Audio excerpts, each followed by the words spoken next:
Hello and good morning. This is Avra with another amazing week. We are starting a Monday. We are starting a new day with the full of news today, and actually, it's amazing and a loaded week ahead with the NFP, with the Federal Reserve meeting, and Central Bank of Canada and Central Bank, Brazilian Central Bank, many central banks meetings during the week. And today is going to be amazing and a loaded week with purchasing manager index data.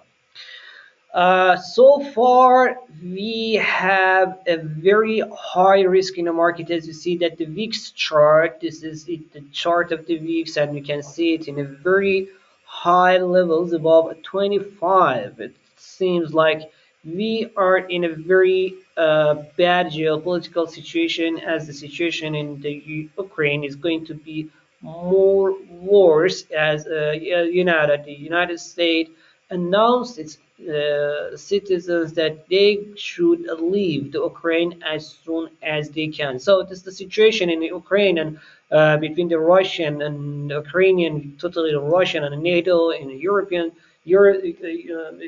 countries in general. It increased the risk of the market. At the same time, we are going to have the Federal Reserve meeting this week, and the market they don't know what they're going to decide.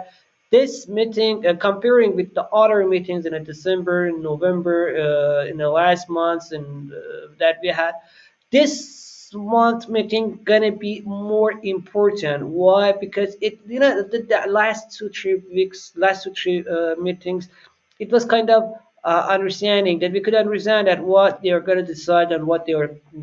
I mean, we already knew that what they are going to do. I mean, the market was priced already. This time and this meeting is a little bit different. It can have a surprise for us. That's why that it can increase the market risk. Therefore, we can see because this more tendencies is to the hawkish policies. We can see that the market risk increasing. We can see that U.S. dollar safe haven demand also increasing, and this increasing safe haven demand helps the gold safe haven demand increase also to keep the gold above 1,800. 1,830 and 40 levels. This is a high level for the gold at this time. Crude oil price with the tensions that we have between the United States and Russia, totally between the Russia and other countries in the world, with these tensions in the market, with this stress in the market, well, because if something happened, then we're gonna have too much problem in the oil supply, and most probably we're gonna have the sanctions against Russia if they attack or they do something against Ukraine, which is going to be likely. Mr. Putin not going to sit and look the NATO that comes to their border and take a back step if they say that what we are doing that we are doing that. So probably they are not going to show the weakness against the NATO, and it sounds very important for them. Therefore, they're gonna have to do something. So this to do something, it means that the market risk is high, and it means that the oil supply can have some problem. Therefore, the oil will be much more important, will be much more focused on that. So the oil and the gas price will be increasing next days and during the week. But the stock markets started to recover a little bit in the first hours. But we can see the same in the Nasdaq. We can see SP 500, Nasdaq, and Dow Jones. In all of them, generally the market is a little bit under pressure, and this under pressure market can somehow, what, this can somehow increase the market really. It can somehow can continue because the situation is like that. We are pricing more on hawkish policies. This increasing in a hawkish policies, this pricing more on a hawkish policies means that markets should be a little bit cautious. At the same time, we have a data that shows us that pricing too much on a caution, like the employment data, it's pricing too much on a caution policies, on the tightening policies a little bit more risky, because we have employment data that shows that the situation is not that good that we could say Therefore, we need a little bit more support, or at least we can say that we need the market to first digest the currency policies and then go through to the next step. Therefore, most probably, I can say that the Federal Reserve is going to stay in a hold and see policy. Same thing for the Bank of Canada. Therefore, the stock markets probably will recover during the week, and these that's my guess. At the same time, when we are going to close to the Federal Reserve meeting, which we can talk more about that, about the cryptocurrency market. If you remember, it is like long time that I am always telling that to please be careful about the cryptocurrencies market, because we don't have the news, we don't have a data that they say that we can say that, okay, you know what, these news going to support the cryptocurrency market. Now the Biden's administration even to release the executive order on the crypto as early as February. I mean, they're gonna see that in early February they're gonna have the executive order. This executive order, what's gonna be this executive order? I don't know what's gonna be, but I'm pretty sure it's not going to something positive. Therefore, continuing the January, in the last week that we have, in the first week of February, I don't still see anything that can support the Bitcoin. Still, now we can say that the 31,700 is the case support, okay, resistance right now.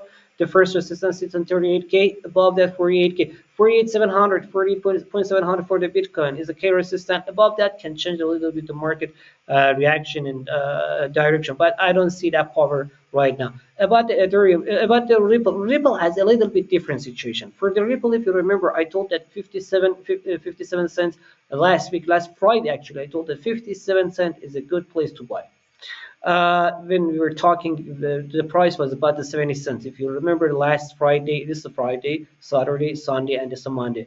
Friday, we were talking, you can go back and see the video on Friday. I told the 57 cent is a good price to enter, and still I believe on that, because Ripple had already lost what it's supposed to lose, and fundamentally has a very we have many things, we have many reasons to say that it's going to be supported. In the H4, H1 and H4 chart, things are going to a little bit change, a little bit. Look at the H4 chart of the Ripple and look at the H4 chart of Bitcoin. There you can see a big difference here. That will Ripple from the technical and fundamental. So it seems like shows some signals of recovery, but not too much.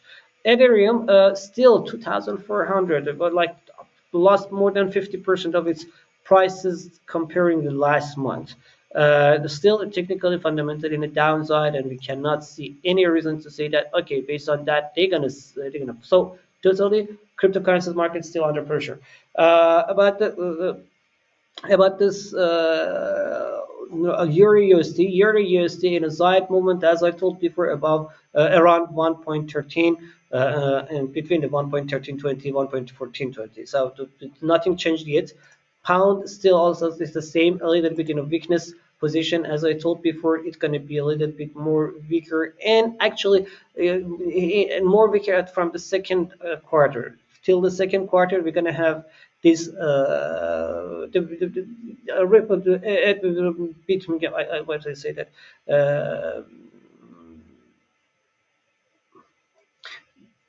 GBP pound. Sorry, I just forget the word of the pound.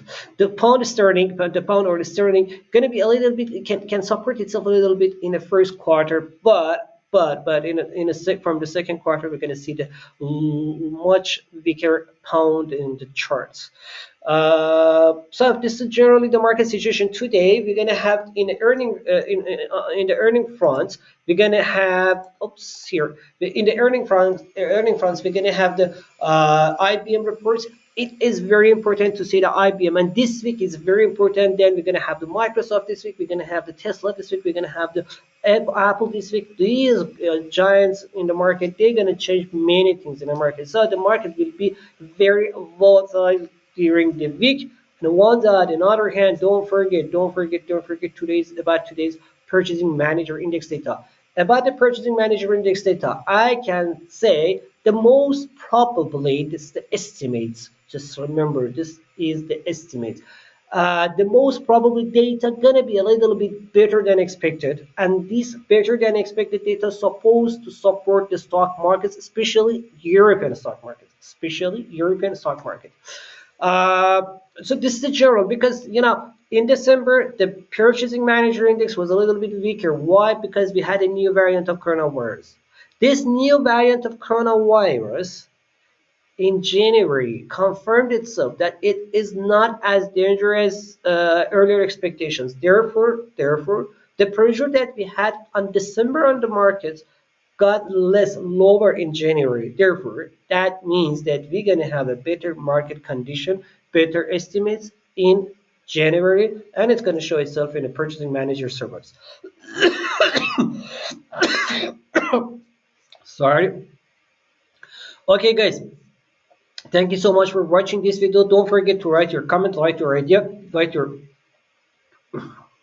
I'm so sorry. Yeah, don't forget to comment your idea and what you want me to cover more in these morning videos and what you want. Uh, what's better to don't cover and what's better to cover on this. See you guys tomorrow. Take care and have a great week ahead. Bye bye.